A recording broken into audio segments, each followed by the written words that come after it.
Hello friends, welcome to Flosstube and Variety Show number 46.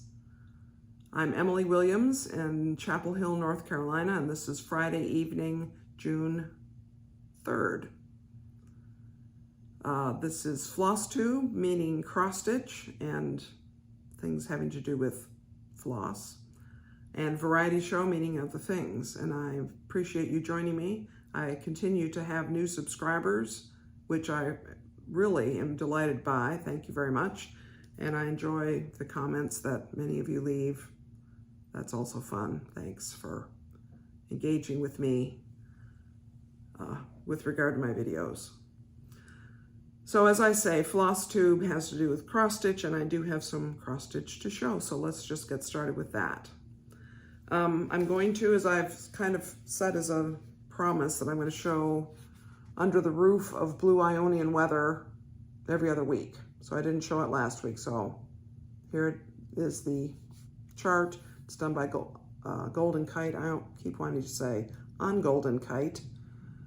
I am right about here, and I've been working on the beginning of this lady who's sitting here. As I say, the very beginning. It took a long time. Last week I described that it took quite a while to grid it. I moved the gridding all over. I mean, all the gridding over.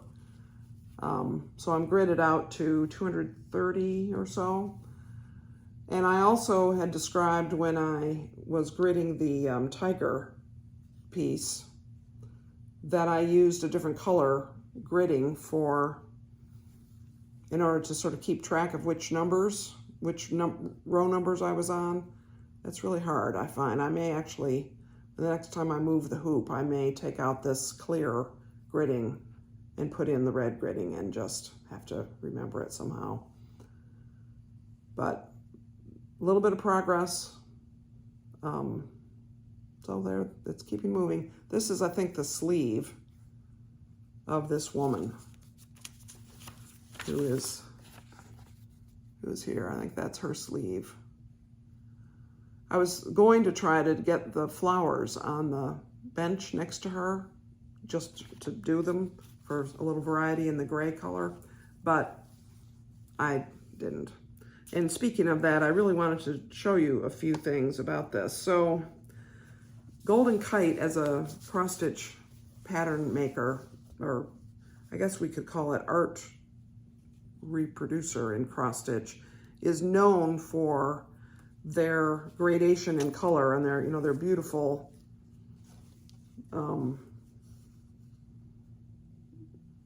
yeah, the light is terrible, but you can get the idea. It's really beautiful use of different colors of threads. And one of the ways they achieve that is by using blends. So this is on 18 count Aida, so I'm using 2 threads over each Aida square. And the blends, the way I handle blends is I take a little card like this and I write the 2 numbers with the lower number first and then the higher number, and then I put the lower number on this side of the card and the higher number on this side of the card. And I cut the 2 lengths at the same time so that they're the same length.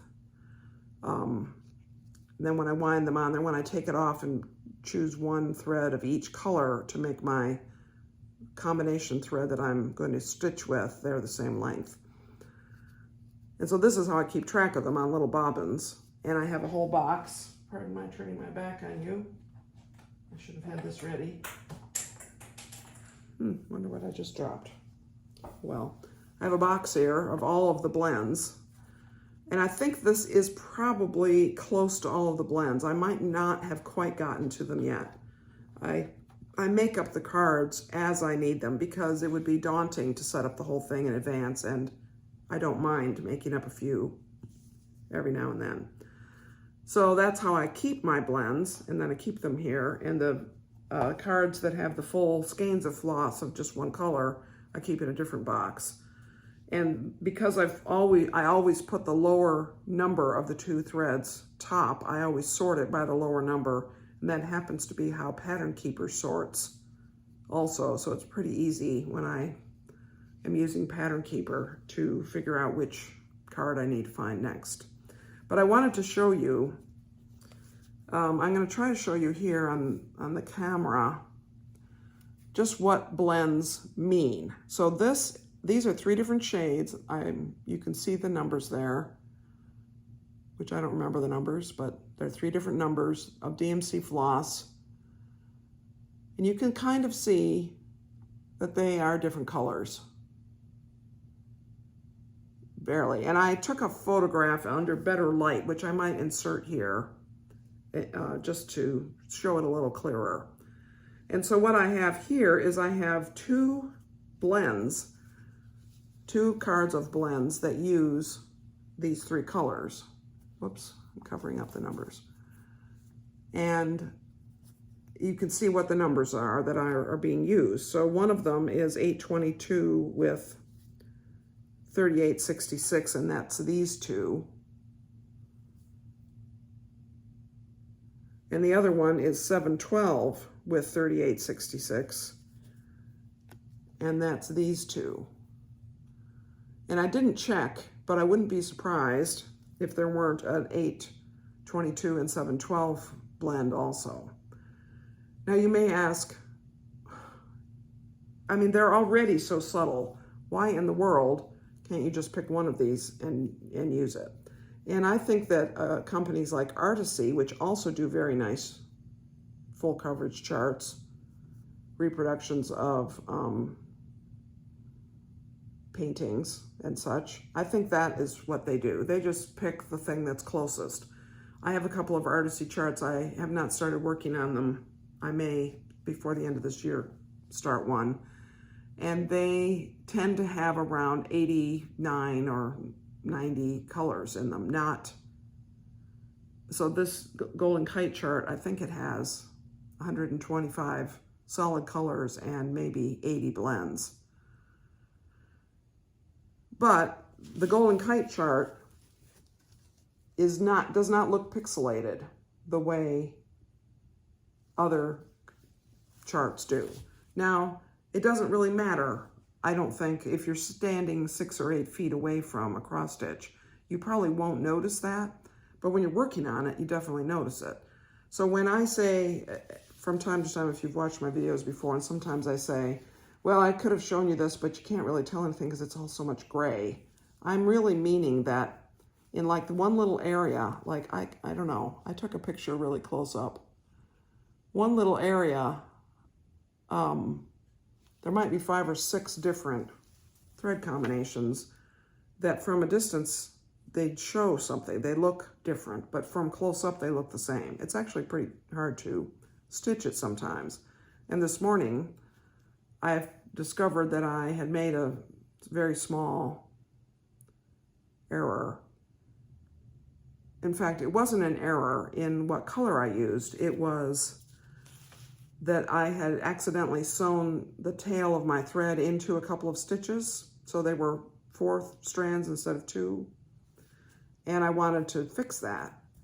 And when people in cross stitch say that the frog came and they're gonna, the frog means ribbit, ribbit is what the frog says, which means rip it, rip it. Well, believe me, there is no ripping of full coverage mistakes. You are meticulous. One must be meticulous in taking them out, because especially something like this where every stitch is its own entity and might look just like the stitch next to it, but there's no ripping.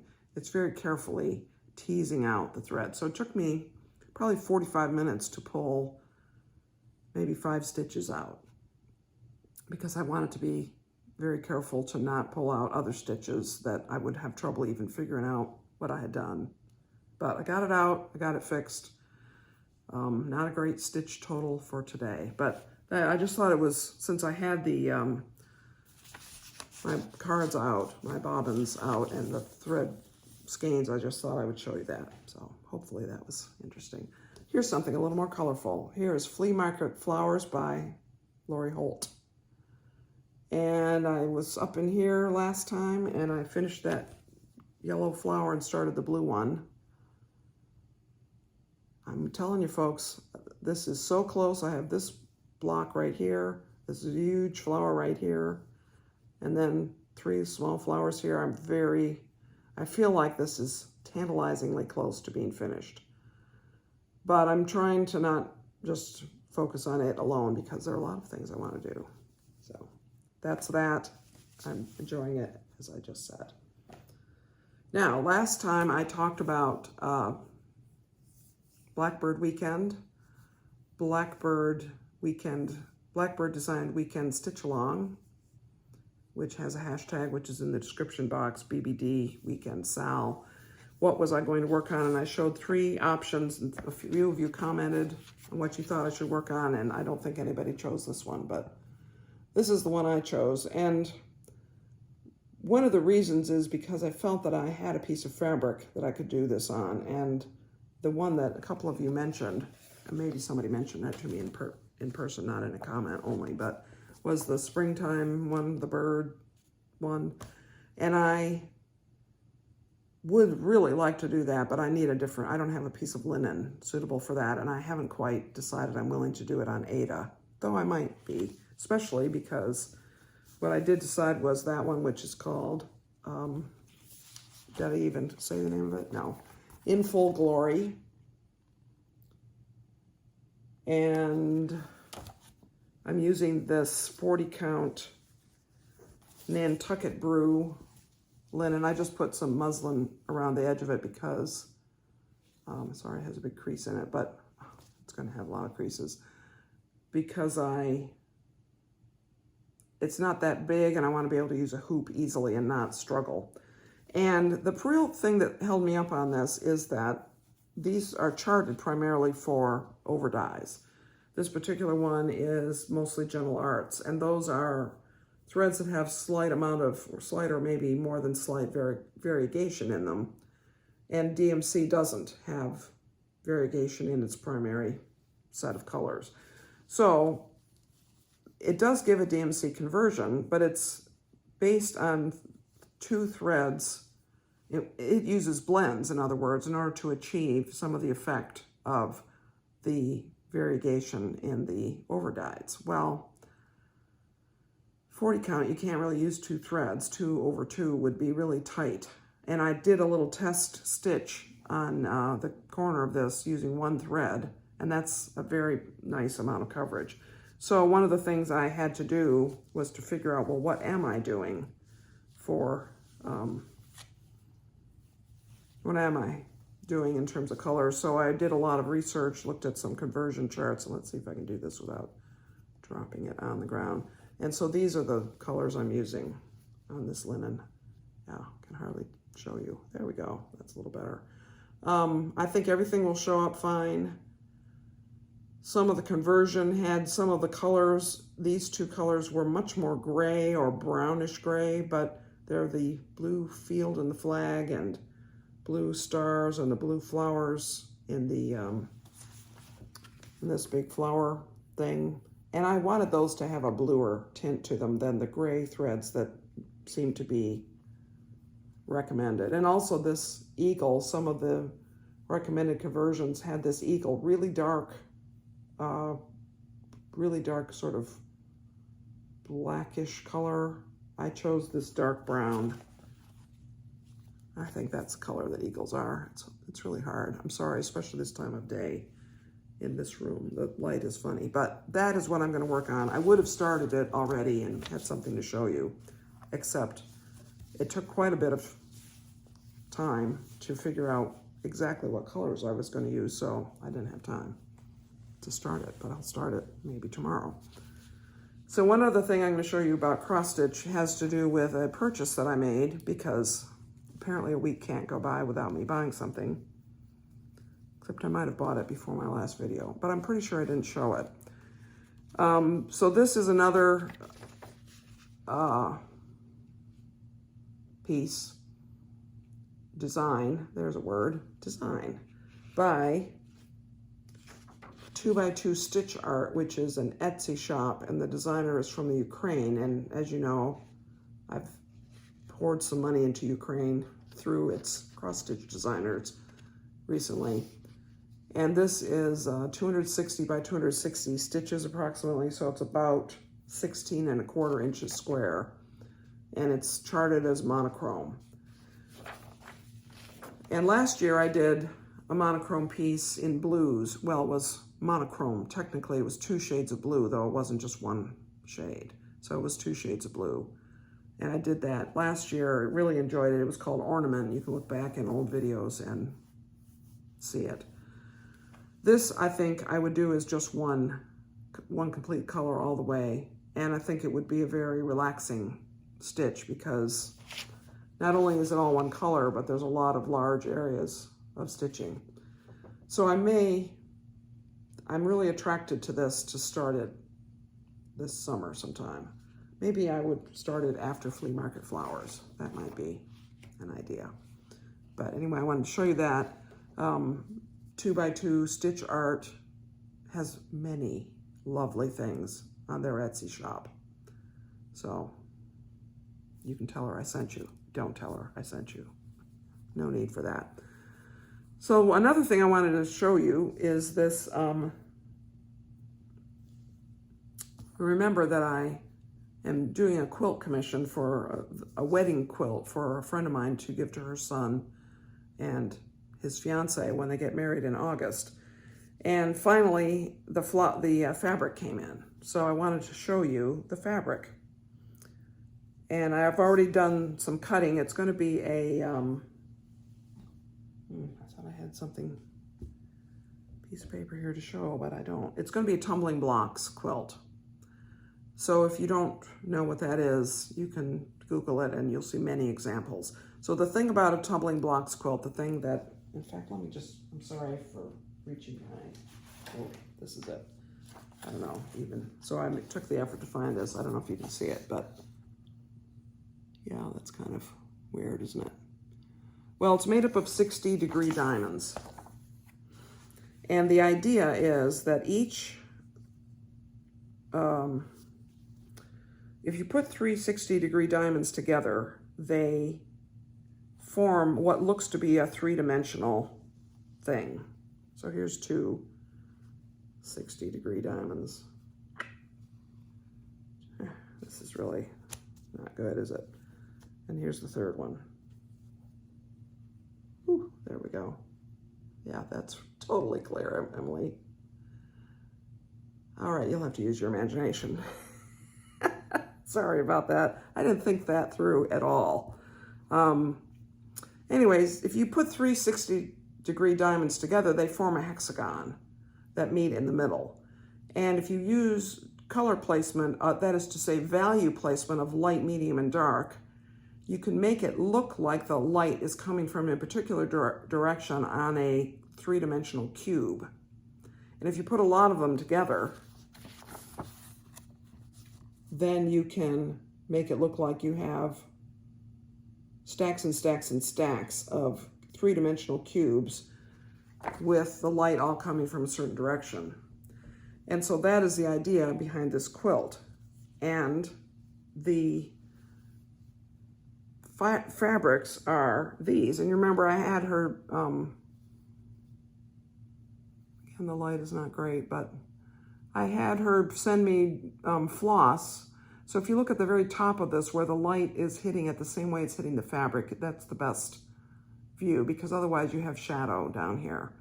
I had her send me floss of the colors she wanted in the quilt. So there's one of the main colors, and here is the other main color. And that's a little clearer that it's almost a perfect match. And then these other colors are I'm not gonna bother with the floss. You'll just have to trust me that it's a very, very close match. That are the other colors of we'll call it the side that the light is coming from. And all of this, I think, really is going to be striking together, I think. Especially when you get the whole thing. So that darker blue is the top of each block, and this blue is one of the sides. And then this blue, these colors are the other side where the light is coming from. So it will appear that the top is in the most shadow, I think. I think that's how your eye will see it. And that this is sort of medium shadow, and this is where the light is coming from.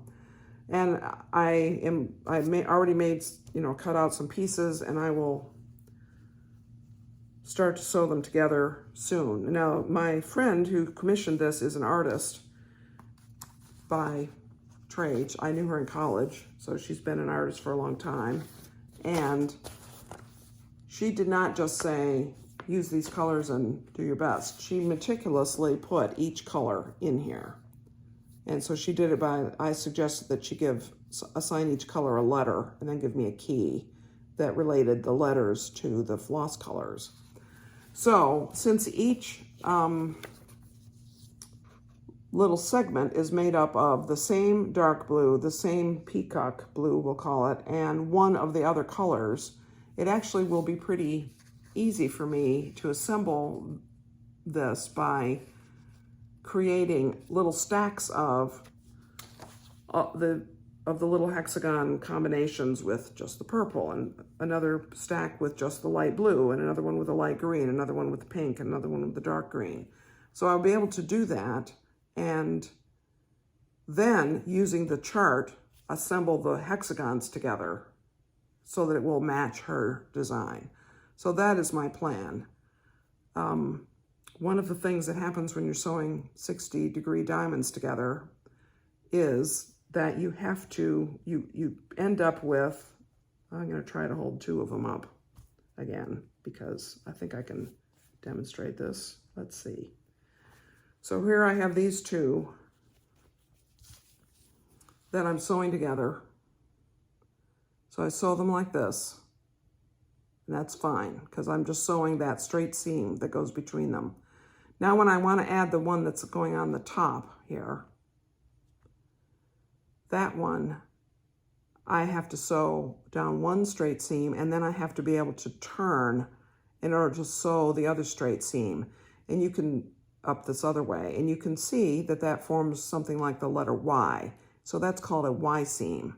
And there are many people who make quilts who will go to any lengths to avoid having to stitch a Y seam on their sewing machine. And it's not really that hard, I think. I think it's not hard. I'm sure by the end of this quilt, I will be an expert at it. But the beautiful thing is that my sewing machine, my foot that sews a 1/4 inch, that helps you measure a 1/4 inch seam, it has a marking on it where a 1/4 inch is from the needle coming forward. So the key is that since I'm going to sew a 1/4 inch seam, I sew down, I'm sorry, it's so funny. Before I was starting the video, I told my husband that I'm about to start my video. And he said, okay, do you want me to turn off the ice maker? And I said, no. Here it just went, made a huge clatter. At least I could hear it. Sorry about that. Anyway, the Y seam, you sew down until the little marking on your 1/4 inch foot tells you you're a 1/4 inch from the end. You stop sewing.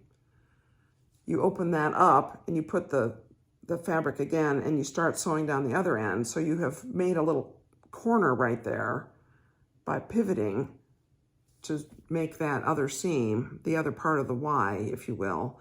And once you get good at it, you will not have any pleats. There will not be any problems with it. No pleats, no gaps. That's the goal. And I expect that the first 6 times I do it, I will mess it up. But that's what a seam ripper is for. I can fix it. And actually, of course, I have plenty of fabric. So I think it will be fine. I can just leave those slightly messed up hexagons to the side and do something else with them later. But I'm looking forward to getting started on that. Yes, that quilt does have a deadline. Originally, the deadline was, I'm going to say, beginning of August. What is that, 3 months? No, that's 2 months from now. Yeah, it's not going to be done by then. I don't know. I don't know if my friend watches the videos. If she does, hi, Joy. But it won't be done by the 1st of August. So, yeah, we're about a month behind, I would say, on what I had hoped would be my starting point. I hoped that I would have the fabric in hand by early May. So maybe it'll be early to mid-September. That's a possibility. Maybe.